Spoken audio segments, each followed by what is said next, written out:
What is up, guys, and welcome back to another hot takes. The first hot take of the video is something I've seen a lot in the last post, and that's about Roman Reigns retaining at WrestleMania. Neil thinks so. The same thing for King K, Shamir Plays, and Akash. All of them have one thing in common, and they think that Roman Reigns should retain at WrestleMania against Cody Rhodes. And all I've got to say is I completely disagree. If you didn't watch my video about who should win at WrestleMania 39, basically I think Cody Rhodes is the right person to win. I think we've got to move on from Roman Reigns, but that is just my opinion. I also don't think it would be terrible if Roman Reigns retains. I'm not mad at either decision. I just think that Cody winning is the slightly better decision. The Ultimate Mix says Austin Theory isn't actually ready for a WrestleMania stage. Edge versus Cena in an end of an era match is what I like to see.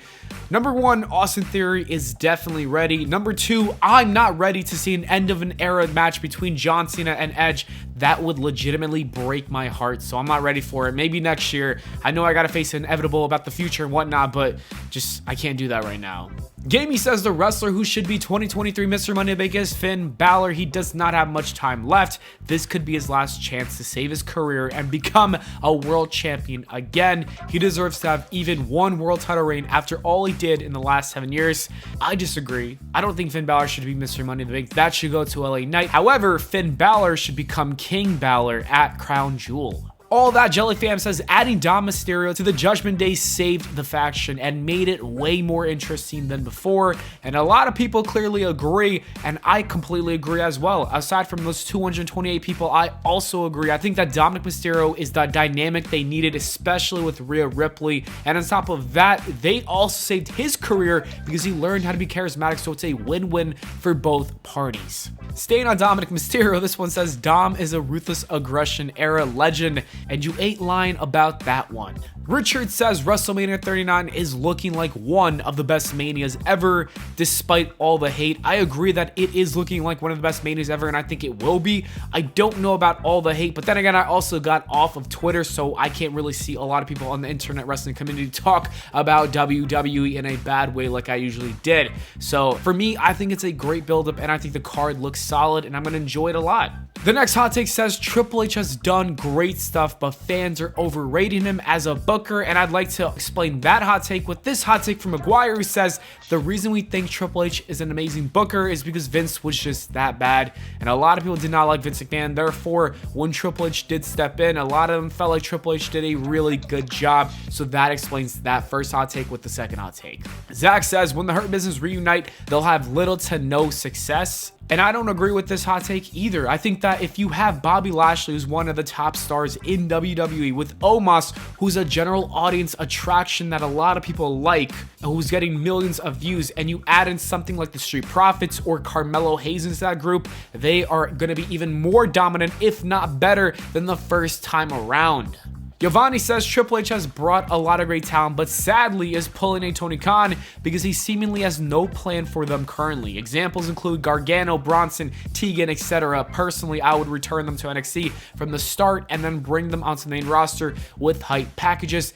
I don't think that's a good idea. I think the better idea is by actually having a brand extension and also having a brand split where you can't go on Raw or SmackDown the way they have it right now. A lot of people would benefit with that the same way they did in 2002 when they had that roster surplus. Emmanuel says AEW desperately needs CM Punk, and I agree 1000%. They really need him back. I know that some people don't think he should come back. I think they literally need him back to save their product, because right now the product isn't doing so well, and I think CM Punk would definitely help with that.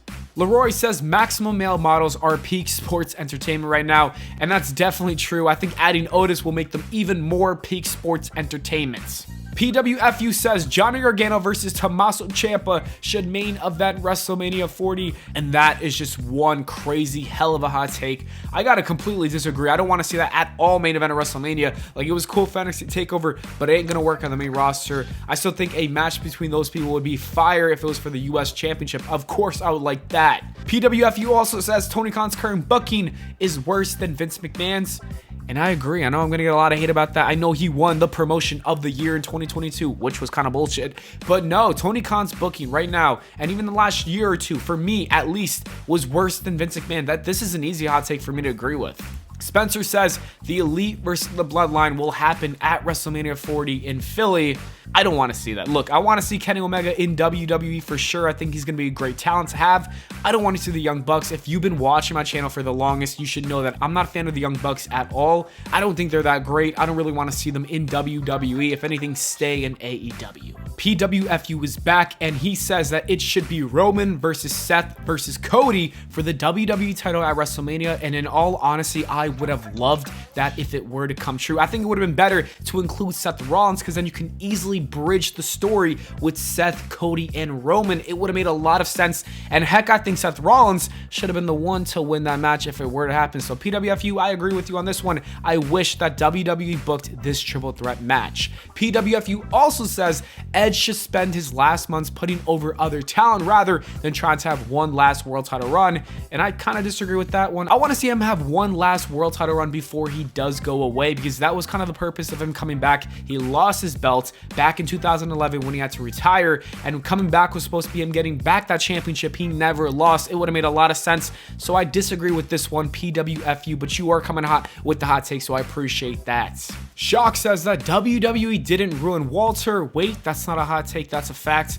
Yeah, Triple H saved his career, but it was reported that Vince McMahon was ready to bury the man, so Triple H saved him, but they were about to ruin him. That's all I gotta say. Garen says that Bret Hart would not be a good wrestler in today's wrestling, and that's just a blasphemous take. I'm sorry, Garen, get G-A-A-Ron, whatever you want to be called. Bret Hart's gimmick would be very similar to Walter, except Bret Hart is a better wrestler in my opinion. He's one of the greatest, if not the best wrestler to ever set foot. I think he would do well in any generation. Colin says that Grayson Waller is the next Randy Orton, and that is something I completely agree with. In fact, I even said this a long time ago in one of my older videos of is WWE trying to recreate history. You should watch that one. It's a good one. But yeah, I kind of said that Grayson Waller is going to be the next Randy Orton, and I see it happening every single week. The next hot take comes from Danny, and he says that Batista is overrated, and no, Batista was properly rated. He was a great wrestler, great top guy for WWE in 2007, and honestly, I want to see him back. I know he retired on his own terms and he enjoyed that retirement match and wanted it, but we got to see Batista versus Brock Lesnar. I need to see it happen. Let's make it happen, Dave. Random user guy says WWE Jack Swagger is better than AEW Jake Hager, and I just don't care about either. I don't think Jack Swagger was good. I don't think Jake Hager is good. I just don't care about Jack or Jake. No more Jack or Jake talk.